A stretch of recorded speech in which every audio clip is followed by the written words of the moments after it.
my Juki friends. Welcome to another Tip with Juki. My name is Alba, and today I'm talking quilting. And I am in front of my TL18, and an optional accessory is the ruler foot.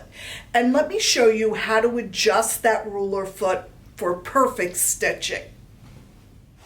You may notice that when you put your ruler foot on your machine, it's really high above your fabric, and you never want to do that. You really want the height of a credit card, a hotel key, a thin plastic sheet. And as you can see here, I have a lot of height.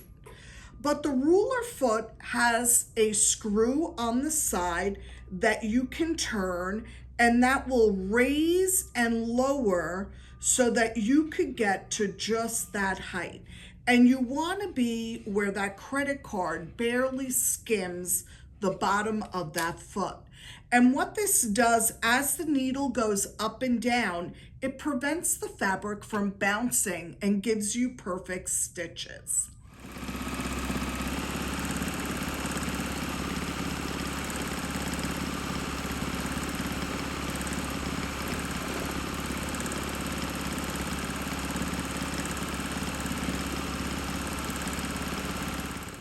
I'm so glad you were able to join me today, and I hope that this was a helpful hint to you.